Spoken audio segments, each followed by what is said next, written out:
Hello viewers, I am Kausalya. Today we are going to solve another signal flow graph problem. To know about what is a signal flow graph and what are all the steps to solve signal flow graph, I had made two videos. I will be giving the link in the description. Kindly watch it before proceeding. So the problem is the signal flow graph for a feedback control system is shown in figure. Determine the closed loop transfer function C of S by R of S. You are asked to find the transfer function. So here the first step is, this is our given problem. The first step is we are asked to calculate the forward path gain. So the first thing, just look at the problem carefully. This problem has 6 nodes. As I already said in many videos, a forward path will consist of an arrowhead which moves forward, right? So for this problem, you see this forms the first forward path. It covers all the 6 nodes. Node 1, 2, 3, 4, 5 and 6. So forward path gain is nothing but you have to multiply the values present in each branch between these nodes. So here I have drawn this one separately. So what will be the forward path gain? Just you have to multiply. So when you multiply, you will be having the values as G1, G2, G3, G4 and G5. This is your first forward path gain. And again, look at the problem here. You see there is another forward path. It starts at 1, reaches 2, 3 and again from 3 to 5 and then from 5 to 6. Again you look at the arrowheads, they all move forward. So this forms your second forward path. So here I have drawn this one separately. And again what will be the gain value? Just you have to multiply the values. So when you multiply G1, G2, G5 and G6. Right, this is your forward path gain for the second path. That's all. Apart from that, there are no more forward paths here because there is no arrows which move forward. Only we have backward arrows. So we are going to our step number 2. The step number 2 is individual loop gain. So loop is nothing but a closed path. So here when you look at this problem, you see there is a loop which starts at node 2, it reaches 3 and again ends at node 2.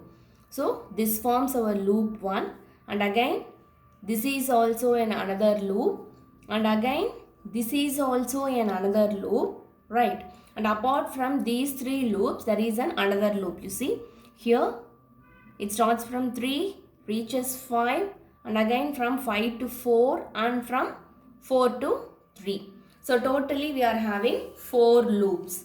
So now we are going to calculate the loop gain here. So for the first loop, just draw all the loops separately. That is 2 to 3, this loop and this loop and finally this loop along with the node values. So just write down the gain value. So what will be the gain here? It is nothing but G2H1 and here the gain will be G3 into H2. So it is G3H2 and here the gain will be G4 into H3 and finally here the values will be G6, H2 and H3.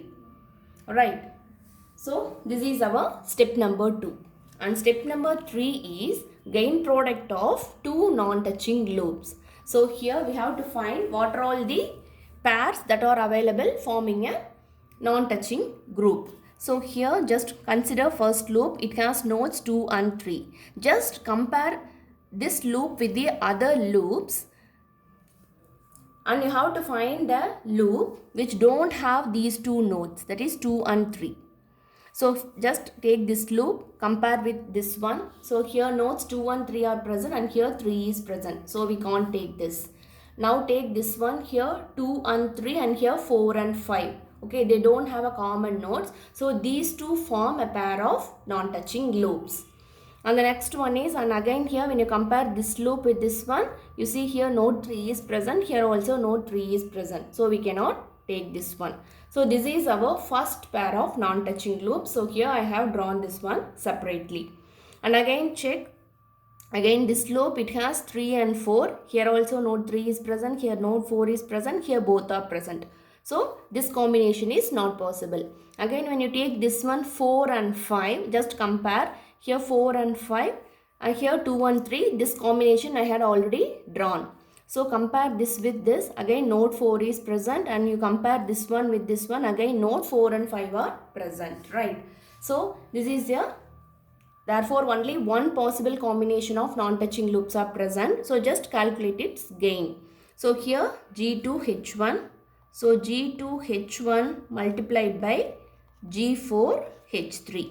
So just multiply these two values, you will be getting G2, G4, H1 and H3. Right. So that's all our third step here. And the next one is, we are going to calculate the value of del and del k. So here in this case, again the formula for del is 1 minus sum of individual loop gain plus sum of gain product of possible combination of non-touching loops. So here 1 minus, what is the value of L1?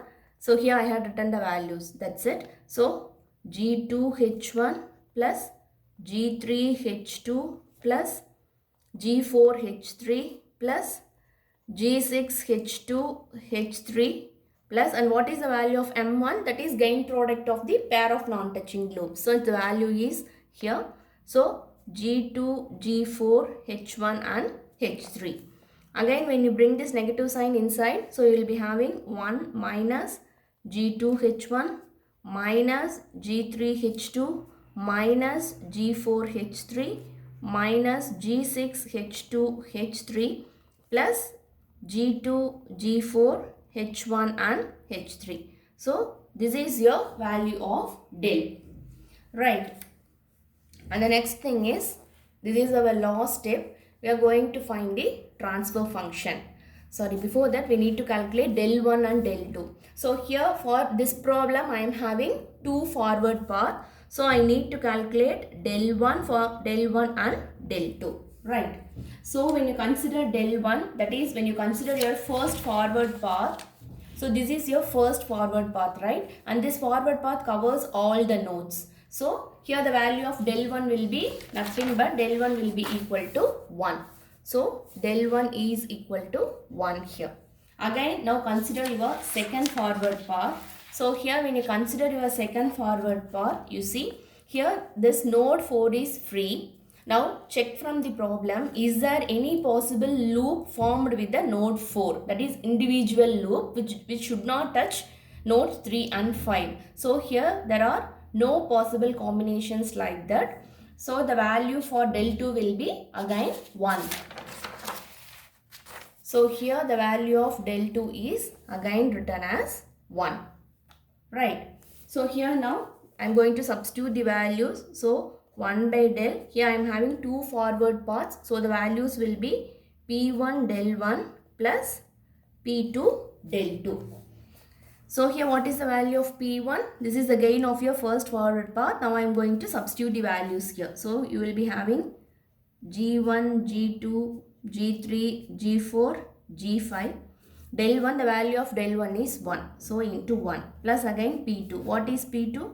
G1, G2, G5, G6 and multiplied by del 2, the value of del 2 is 1. So just substitute the values.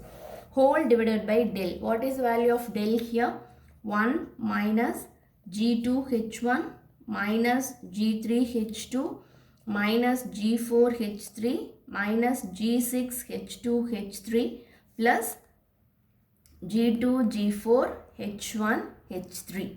So this is your required transfer function. You can mention it as T or you can write it as C of S by R of S. Okay, this is the final answer for the given problem. Hope you people understand. Thank you.